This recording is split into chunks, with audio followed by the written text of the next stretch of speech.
Salut et bienvenue sur RIM Robotique. Nous espérons que vous vous amuserez dans cette vidéo.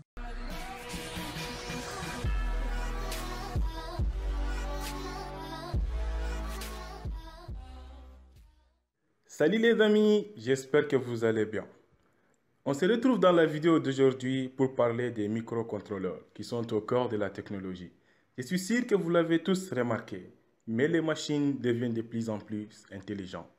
Autrefois, l'ordinateur qui avait la taille d'un immeuble de 2 étages tient maintenant dans la poche. Il y a aussi le phénomène des voitures sans conducteur, etc., etc. Même les poubelles sont désormais intelligentes. Tout cela n'aurait pas pu être possible sans les microcontrôleurs et microprocesseurs. Alors, si vous voulez savoir ce qui se cache derrière toutes ces machines, ne quittez pas. Nous ne pouvons pas comprendre le fonctionnement des microcontrôleurs sans comprendre ce qu'est un microprocesseur. Dans ce but, je propose qu'on prenne comme objet d'étude notre ordinateur. On a tous l'habitude de lire, de regarder des films ou bien jouer avec. Mais vous êtes-vous demandé comment est-ce que cette petite chose qu'est l'ordinateur arrive à faire tout cela? Pour répondre à cette question, je vous propose qu'on jette un coup d'œil à l'intérieur de cet ordinateur. Les plus curieux d'entre vous ont déjà vu cette carte. Elle est appelée carte mère. Mais ce qui saute aux yeux, c'est le nombre de petits boîtiers noirs qui figurent ici. Ils sont appelés circuits intégrés.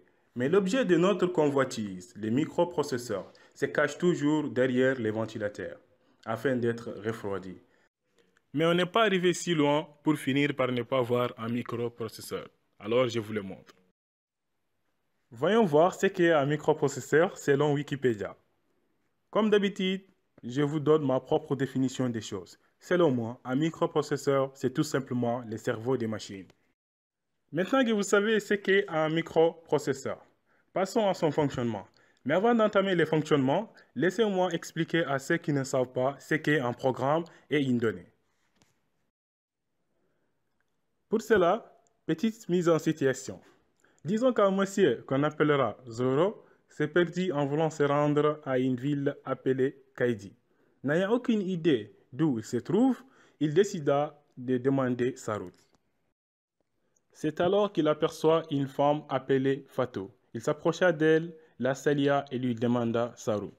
Généreuse qu'elle est, Fatou lui répondit en lui disant « Kaidi se trouve à 450 km. Prenez une voiture, mettez du carburant, allez tout droit jusqu'au rond-point, tournez à gauche. Continuez à rouler jusqu'à l'arrivée. » Analysons cette situation. Fatou a donné à M. Zero plusieurs informations que si Zero arrive à suivre, il arrivera à Kaidi sans encombre. Ces informations sont appelées dans le jargon instructions. C'est l'ensemble de ces instructions qui nous donne un programme. Un programme est donc un ensemble d'instructions qui nous permet d'atteindre un but. Dans la conversation, on a aussi entendu 450 km, qu'il fallait utiliser une voiture et du carburant. Eh bien, ça, ce sont les choses physiques sans quoi on ne peut pas réussir. Ils peuvent représenter les données. Passons maintenant au fonctionnement. Ce schéma est appelé architecture d'un microprocesseur. Architecture qui est d'ailleurs extrêmement simplifiée. Pour exécuter une instruction, un microcontrôleur passe par 4 étapes. La première étape, c'est l'étape de recherche de l'instruction. La seconde étape, c'est le décodage de l'instruction. Et la troisième étape, c'est l'exécution de cette instruction. Et la quatrième étape, c'est l'écriture du résultat. Dans le schéma, on remarque plusieurs blocs. Le bloc unité de traitement, c'est celui qui traite les données. C'est un super mathématicien. L'unité de contrôle, c'est celui qui contrôle l'unité de traitement et donc le microprocesseur. C'est l'orchestre du microprocesseur. C'est l'ensemble unité de contrôle et unité de traitement qui constitue le microprocesseur. À côté, nous avons une mémoire qui contient les programmes et les données. Découvrons alors le programme et les données de notre dernière situation. Ça, c'est pour nous, mais l'ordinateur ne comprend pas ces langages. Alors, faisons-lui une petite traduction, le langage binaire, langage parlé par notre ordinateur. Simulons alors le fonctionnement. Tout d'abord, l'unité de contrôle envoie une commande pour recevoir l'adresse de l'instruction.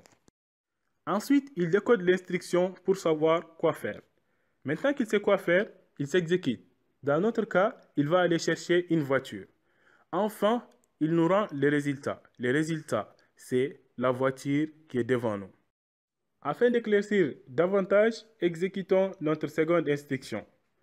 Cherche à savoir quoi faire maintenant. Donc, il récupère l'adresse de l'instruction et les données qui vont avec. Maintenant qu'il a les adresses, il veut savoir quoi faire avec. Donc, il les décode. Sachant exactement quoi faire avec, il se met au travail en exécutant son instruction, qui est dans notre cas, mettre du carburant. Une fois les carburants mis, il te signale qu'il a fini de remplir les carburants. C'est le résultat et passe à la suite. Ainsi de suite jusqu'à la fin de notre programme. Bon, je l'avoue, cette explication est trop générale. Mais c'est le fonctionnement d'un microprocesseur avec l'architecture von Neumann. Si vous voulez plus de détails, laissez-le moi savoir en commentaire. Peut-être que je ferai une vidéo spéciale microprocesseur. Donc voilà, lorsque vous regardez un film, les logiciels, par exemple VLC, et les programmes, et les données sont les fichiers .mp4, AVI, etc. Et le reste, ça se passe exactement comme je viens de le dire. Mais un microcontrôleur tout seul ne peut pas fonctionner. Il lui faut d'autres périphériques qui fonctionnent en même temps que lui. Une horloge pour piloter, cadencer tous les circuits. C'est les 2 GHz de votre ordinateur. Elle donne un signal périodique de 0 et de 1. Une mémoire RAM, mémoire volatile, autrement dit, mémoire qui s'efface à chaque fois que vous éteignez votre ordinateur. Cette mémoire est utilisée pour stocker des fichiers et programmes qui sont en cours d'exécution. Une mémoire ROM, pour stocker les informations, même après la mise hors tension de votre machine. C'est le disque dur. Elle est beaucoup plus lente que la mémoire RAM et moins chère. C'est pourquoi vous avez 1000 Go de disque dur alors que vous n'avez que 4 à 8 Go de mémoire RAM. Et une interface entrée-sortie. C'est l'interface qui permet à la machine de communiquer avec l'extérieur. Tous ces périphériques communiquent avec le microprocesseur grâce à des bus. Vous pouvez l'imaginer comme une autoroute de données qui vont dans les deux sens. Pour comprendre le fonctionnement du microprocesseur avec tous ces périphériques, prenons l'exemple de l'allumage de votre ordinateur. À chaque passage des 0 vers les 1 de l'horloge, autrement dit front montant, votre microprocesseur exécute une instruction. Lorsque vous appuyez sur le bouton marche de votre ordinateur et qu'il y a un front montant de l'horloge, le microprocesseur charge votre système d'exploitation de la mémoire ROM vers la mémoire RAM. À un autre front montant, il exécute le système d'exploitation. Et au troisième front montant, il transfère les images vers l'écran de votre ordinateur à travers les périphériques d'entrée-sortie. Et vous voyez votre ordinateur s'allumer. Voilà grosso modo how it works. C'est lorsqu'on met tous ces périphériques et les microprocesseurs dans un seul boîtier qu'on parle de microcontrôleur. Alors, microcontrôleur ou microprocesseur, quelle peut être la différence? La différence, c'est au niveau de l'utilisation. Les microprocesseurs consomment beaucoup d'énergie. Ils sont très puissants en matière de calcul et ils coûtent cher. De l'autre côté, les microcontrôleurs consomment moins et ont peu de mémoire, sont moins chers et sont assez puissants. Les microprocesseurs sont utilisés lorsque la complexité est élevée, qu'on n'est pas limité en termes d'énergie et qu'on a besoin d'une grosse puissance de calcul. C'est pourquoi on les retrouve dans les ordinateurs, dans les smartphones, etc.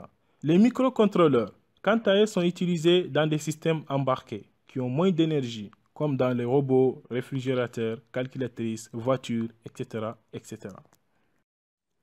Ne vous y trompez pas. Malgré que les microprocesseurs sont plus puissants que les microcontrôleurs restent quand même très puissants. Passons maintenant aux microprocesseurs qui nous intéressent, nous, dans le domaine de la robotique. D'abord, la Raspberry. Ce n'est plus un microcontrôleur, c'est un ordinateur, tellement qu'il est puissant, avec le Wi-Fi et le Bluetooth intégrés dans sa dernière génération, le Pi 3. Ensuite vient le microcontrôleur PIC, famille des premiers microcontrôleurs. Ils sont puissants, mais souvent difficiles à programmer pour les débutants. Puis le STM32, c'est une carte qui est très puissante en termes de calcul et de ressources, mais réputée compliquée également. Elle possède un micro et un accéléromètre intégré. Ensuite viennent les AVR, microcontrôleurs qui sont assez puissants en fonction de leur version. Ce sont les microprocesseurs qui sont les plus souvent les moins chers dans les marchés. Donc si vous voulez fabriquer un robot pas cher, je vous les conseille. Et enfin, l'Arduino. C'est une carte qui utilise les microcontrôleurs AVR. C'est la carte la plus facile à utiliser et souvent aimée par les débutants. Vous l'avez sûrement deviné, en tant que débutant, nous allons commencer par apprendre à utiliser cette carte, l'Arduino. Sur ce, nous sommes arrivés à la fin de cette vidéo. Je vous remercie de m'avoir suivi jusque-là. La prochaine fois, Inch'Allah, nous allons installer les outils nécessaires pour pouvoir commencer à faire de belles choses. Alors, je vous dis, passez une excellente journée et à la prochaine.